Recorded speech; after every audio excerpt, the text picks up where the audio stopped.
بسم اللہ الرحمن الرحیم۔ اللہ کے نام سے شروع جو بڑا مہربان نہایت رحم والا ہے۔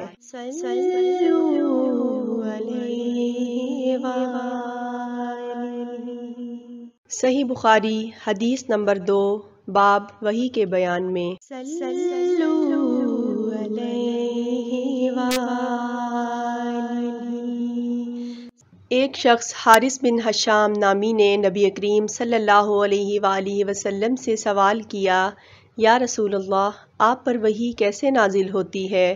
آپ صلی اللہ علیہ وسلم نے فرمایا کہ وحی نازل ہوتے وقت کبھی مجھ کو گھنٹی کی سی آواز محسوس ہوتی ہے اور وحی کی یہ کیفیت مجھ پر بہت شاک گزرتی ہے۔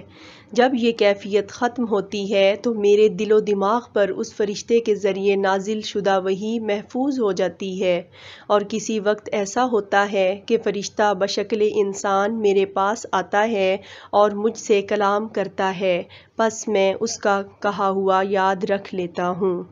عائشہ رضی اللہ عنہا کا بیان ہے کہ میں نے سخت کڑاکے کی سردی میں نبی کریم صلی اللہ علیہ وآلہ وسلم کو دیکھا ہے کہ آپ صلی اللہ علیہ وآلہ وسلم پر وحی نازل ہوئی، اور جب اس کا سلسلہ موقوف ہوا تو آپ صلی اللہ علیہ وآلہ وسلم کی پیشانی پسینے سے شرابور تھی۔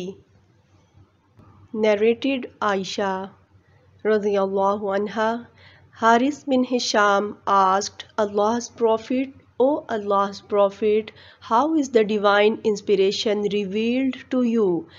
Allah's Prophet replied, sometimes it is like the ringing of a bell.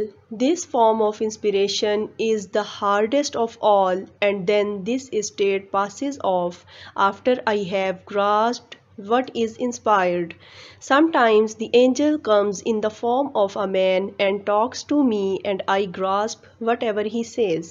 Aisha added, verily I saw the Prophet being inspired divinely on a very cold day and noticed the sweat dropping from his forehead. Urdu اور English میں مستند احادیث کے بارے میں جاننے کے لیے ہمارے یوٹیوب چینل درس حدیث کو سبسکرائب کریں۔ جزاک اللہ خیر۔